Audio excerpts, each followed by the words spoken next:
Depuis plusieurs semaines, une sorte d'explosion silencieuse secoue les marchés mondiaux. Alors que la planète entière avait les yeux fixés sur le bras de fer diplomatique opposant le Japon à la Chine, les chaînes d'information tournaient en boucle. On analysait chaque mot prononcé par la chef du gouvernement japonais, on disséquait les réactions envoyées par Pékin, et l'on présentait cette confrontation comme un banal duel d'influence en Asie. Pourtant, pendant que les spécialistes en géopolitique fixaient un autre horizon, un événement bien plus déterminant se tramait discrètement en coulisses. Sans annonce solennelle ni conférence de presse, Tokyo a enclenché un mécanisme monétaire qui a suffi à déclencher l'un des épisodes de vente les plus rapides et les plus massives observés sur les marchés américains depuis 2020. L'onde de choc ne s'est pas arrêtée à Wall Street, elle s'est abattue sur l'économie mondiale comme un coup de tonnerre. Ce ralentissement brutal n'était ni dû à un blocage des exportations chinoises, ni à une erreur de la Réserve fédérale sur l'inflation, ni même à un conflit au Moyen-Orient ou à des résultats décevants dans la tech. Au contraire, les géants technologiques rapportaient des bénéfices historiques et pourtant leurs titres s'écroulaient comme si le sol s'était dérobé sous leurs pieds.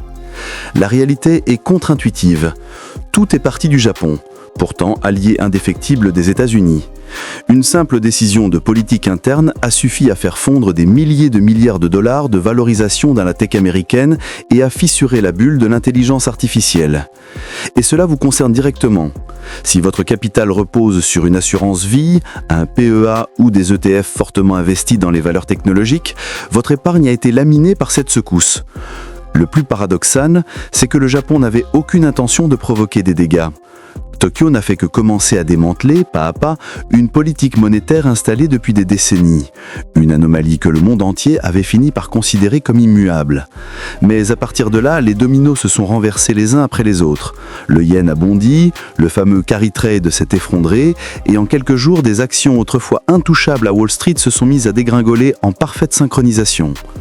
Regardez les crypto-monnaies, elles ont plongé d'un seul bloc. Le Bitcoin a décroché depuis ses sommets historiques, passant d'environ 126 000 $ en octobre à environ 84 000 $ fin novembre, soit une chute abrupte de 30%. Ethereum a lâché près de 40%. À un moment critique, le Nasdaq perdait 3% en seulement une semaine. Même Nvidia a reculé d'environ 15%, faisant disparaître plus de 500 milliards de dollars de capitalisation après avoir franchi les 212 $.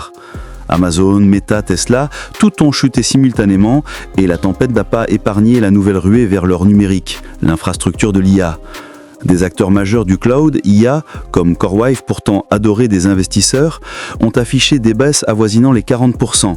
D'autres, comme Nebius ou Irene, ont vu leur valorisation corrigée sans ménagement. Pourquoi ? Parce que l'argent se fait plus rare et que le coût du financement en dollars explose. Résultat, la crainte de l'éclatement de la bulle IA plane désormais partout. Analystes financiers et experts géopolitiques dressent le même constat. Quelque chose ne tourne pas rond. Les investisseurs ont commencé à abandonner les valeurs dont les prix ne reflétaient plus la réalité des revenus. L'OCDE, la Banque d'Angleterre, le chef économiste du FMI, tous ont tiré la sonnette d'alarme.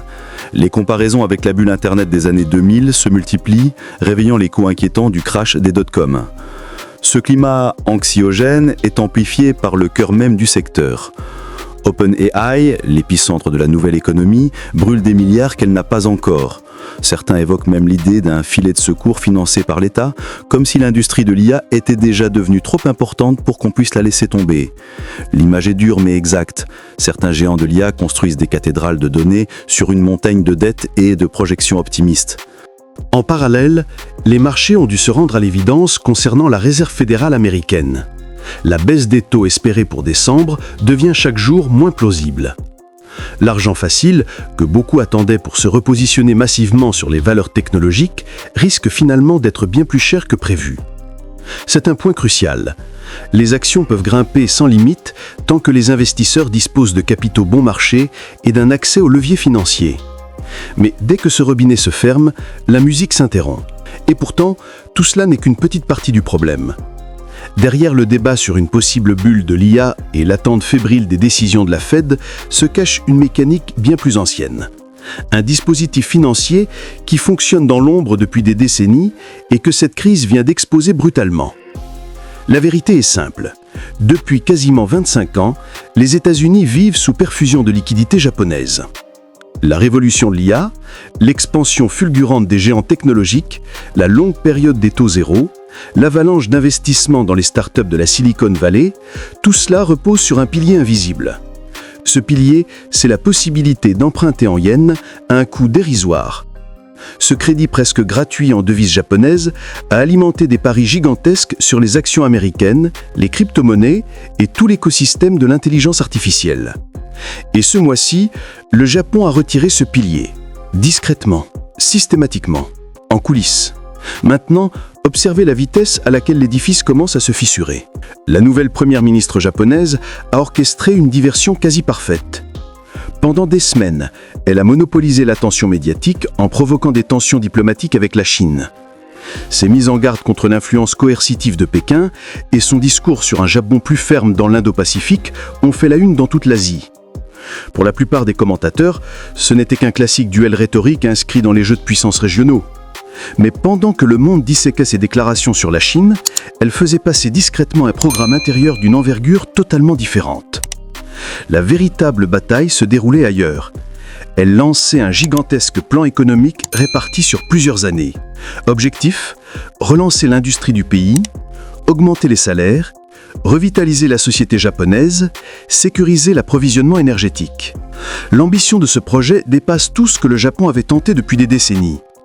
Mais un tel programme a un coût colossal et pour le financer, une seule option restait viable : pousser la Banque du Japon à abandonner sa politique de taux ultra bas. Les chiffres donnent le vertige. La Banque centrale va émettre 11,7 trillions de yens en nouvelles obligations d'État. Pratiquement le double des 6,7 trillions émis l'année précédente. En même temps, le gouverneur de la Banque du Japon a lâché une bombe. Une remontée des taux est désormais envisagée pour décembre. Les marchés qui détestent l'incertitude ont réagi instantanément. Ils intègrent maintenant une probabilité de 80% de voir les taux grimper. Conséquence immédiate, les rendements des obligations japonaises explosent. Le taux à 2 ans dépasse 1,02%, une première depuis 2008. Le taux à 10 ans approche 1,8%, un sommet inédit depuis 17 ans. Cela peut sembler technique, mais l'impact est sismique. Car depuis des années, le Japon maintenait ses taux d'intérêt au plus bas, ce qui permettait aux investisseurs internationaux d'emprunter des yens à un coût quasi nul, de les convertir en dollars et d'acheter des actifs américains plus rémunérateurs. Une partie gigantesque de cet argent gratuit s'est ruée vers les actions technologiques américaines, les crypto-monnaies et les bons du Trésor américain. C'était le carburant invisible des hausses boursières. Et ce carburant vient d'être coupé. Sur le papier, le mécanisme du carry trade est d'une simplicité glaçante. On emprunte des yens au Japon à un coût quasi nul, on convertit ces yens en dollars, on place ces dollars dans des actifs américains bien mieux rémunérés, on gagne sur l'écart de rendement. Et si le yen reste faible, on gagne encore davantage au moment de rembourser la dette. Contrairement à l'idée reçue, ce n'est pas un jeu réservé à quelques hedge funds. On y trouve les fonds de pension japonais, les assureurs, une myriade d'acteurs institutionnels. Le volume total de ces opérations dépasse les 4500 milliards de dollars. Pour donner une image, si l'industrie automobile a été le moteur physique du Japon, le carry trade en est devenu le système circulatoire financier. C'est cette machine qui a irrigué la Silicon Valley, nourri le capital risque, financé les fournisseurs de cloud et soutenu les marchés américains. Mais lorsque le Japon met fin à cette mécanique, la machine ne ralentit pas, elle part en marche arrière. Le yen, autrefois carburant bon marché, s'enflamme et se renforce brutalement contre le dollar. Pour ceux qui ont emprunté en yens, la facture explose. Prenons un exemple simple. Si vous avez emprunté 155 yens quand 1 dollar en valait 155 et que le yen grimpe à 154 pour 1 dollar, vous devez toujours rembourser vos 155 yens. Mais maintenant, 1 dollar ne suffit plus, vous devez ajouter de votre poche. À l'échelle d'un ménage, cela paraît insignifiant. À l'échelle de Wall Street, où les positions se chiffrent en milliards de dollars, c'est un désastre. Sur un portefeuille d'1 trillion de yens, cette minuscule variation devient une perte sèche d'environ 40 millions de dollars. À ce niveau, le moindre mouvement de change n'est plus simplement un chiffre. C'est un projectile dirigé vers le bilan des acteurs surendettés. Et c'est là que tout bascule. Les appels de marge tombent comme une guillotine. Les fonds utilisant un levier important, ceux qui ont massivement emprunté, se retrouvent étranglés. Avec la montée du yen, leur dette explose. Ils doivent combler un trou béant immédiatement. Une seule issue. Vendre. Non pas stratégie, mais par obligation vitale. Ils liquident leurs actions américaines, leurs cryptos, tout ce qu'ils peuvent convertir en cash. Ils vendent en catastrophe, au prix du marché, sans attendre. C'est ce qui provoque ces chutes verticales, comme si les graphiques étaient précipités d'une falaise.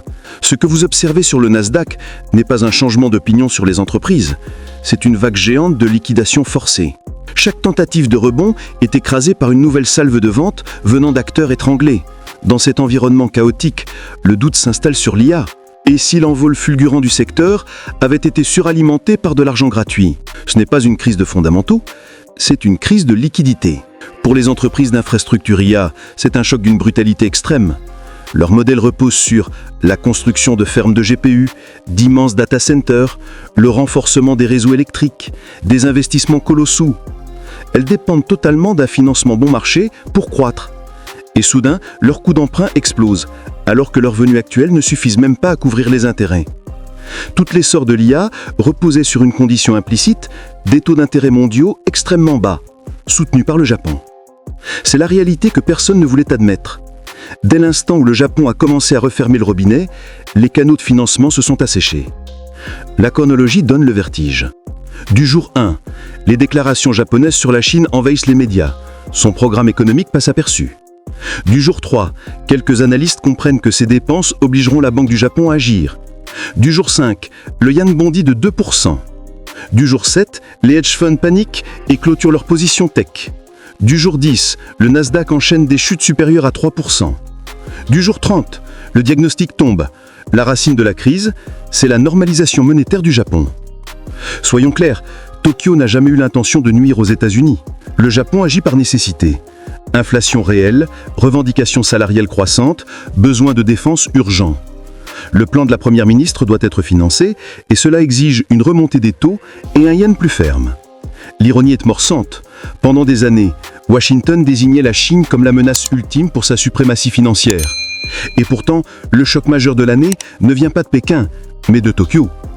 Et contrairement à la Chine, les États-Unis ne peuvent pas sanctionner le Japon pour une simple normalisation monétaire. Cette situation piège la Fed dans un dilemme total. Si elle augmente ses taux pour soutenir le dollar, elle risque d'asphyxier l'économie américaine, ce que ne souhaite absolument pas Donald Trump. Si elle maintient ses taux ou les réduit, le yen continue à se renforcer, amplifiant encore l'effondrement du carry trade et provoquant davantage de liquidations à Wall Street. Dans les deux scénarios, l'Amérique se retrouve coincée sur une ligne de rupture. À l'horizon 2025-2026, nous entrons dans une période totalement nouvelle. Une ère où la Banque du Japon ne jouera plus le rôle de pompe à liquidité de la planète. Une période où la croissance de l'intelligence artificielle ne sera plus propulsée par de l'argent abondant et quasiment gratuit. Les géants de la technologie vont devoir, pour la première fois depuis longtemps, justifier leur valorisation dans un monde où les taux d'intérêt redeviennent réellement pertinents. Après 3 décennies marquées par des flux de capitaux massifs quittant le Japon pour inonder les marchés internationaux, le mouvement s'inverse enfin. Les fonds ne sont plus aspirés vers Wall Street ou vers les marchés spéculatifs mondiaux. Ils commencent à revenir au pays. Ce renversement est colossal. Le Japon, longtemps considéré comme un fournisseur de liquidités infinies pour les investisseurs du monde entier, redevient soudain une destination attractive. Un yen plus fort, des taux en hausse, un plan industriel ambitieux, tout pousse les capitaux à se rapatrier. Ce retour des flux financiers transforme les équilibres globaux. Depuis plus de 20 ans, la finance internationale reposait sur une structure implicite. Les États-Unis profitaient d'un financement bon marché grâce aux emprunts en yens. La Silicon Valley bénéficiait d'un levier énorme pour financer ses innovations. Les crypto-monnaies étaient dopées par la recherche de rendements supérieurs. L'écosystème de l'intelligence artificielle prospérait à l'abri des taux zéro japonais. Mais aujourd'hui, cette mécanique s'est grippée. Le Japon a détaché la perfusion et le système mondial doit désormais fonctionner sans ce soutien. Ce changement bouleverse non seulement la technologie américaine, mais aussi l'ensemble des marchés internationaux. Les actions qui semblaient intouchables se montrent soudain vulnérables. Les investisseurs, privés de leviers bon marché, deviennent beaucoup plus sélectifs. Les entreprises de l'IA, encore trop dépendantes de capitaux externes, doivent affronter une réalité brutale. Le prix de l'argent a doublé, voire triplé en quelques mois. Le secteur doit maintenant prouver sa rentabilité sans l'aide d'un environnement monétaire artificiellement favorable. Et cela pourrait bien déclencher une redéfinition complète de la hiérarchie technologique mondiale. Pendant ce temps, la Fed continue de marcher sur une ligne extrêmement fine. La Banque centrale américaine doit éviter une récession tout en empêchant l'effondrement complet du carry trade. Si elle resserre trop sa politique, elle fragilise son économie intérieure. Si elle relâche trop les taux, elle laisse le yen se renforcer davantage, déclenchant une spirale de liquidation sur les marchés américains. Ce dilemme n'a pas de solution facile. L'Amérique, qui se pensait protégée par son rôle dominant dans la finance mondiale, découvre qu'elle dépendait en réalité du Japon beaucoup plus qu'elle ne l'imaginait. Non pas de Pékin, non pas du Moyen-Orient, mais de Tokyo, un allié qui simplement ne peut plus sacrifier son avenir économique pour stabiliser les marchés étrangers. Nous assistons donc au début d'un basculement historique. Le Japon redevient un centre de gravité financier, les capitaux retournent à la maison, la Silicon Valley perd son carburant artificiel, la croissance de l'intelligence artificielle doit se réinventer dans un environnement de taux réels, les marchés mondiaux réapprennent la notion de risque, c'est la fin d'un cycle vieux de 30 ans et le début d'un monde où plus rien ne sera financé à crédit quasi gratuit. Voilà pour cette analyse complète. Maintenant, j'aimerais vraiment savoir ce que vous en pensez. Selon vous, le retournement du Japon marque-t-il le début d'un nouveau cycle économique mondial ou bien s'agit-il seulement d'une secousse temporaire avant un retour à la normale? Dites-moi votre avis dans les commentaires, je lis absolument tout ce que vous écrivez. Votre point de vue est précieux et vos retours permettent d'alimenter de vrais débats sur l'avenir de l'économie, de la tech et de l'IA. N'hésitez pas, c'est aussi grâce à vos analyses que la chaîne grandit. Merci infiniment pour votre attention et pour votre fidélité. Si ce n'est pas encore fait, pensez à vous abonner, à activer la cloche pour ne rien manquer et à partager la vidéo autour de vous. Ça aide énormément le contenu à être visible. On se retrouve très bientôt pour une nouvelle vidéo de ce genre avec des analyses toujours plus approfondies. À très vite.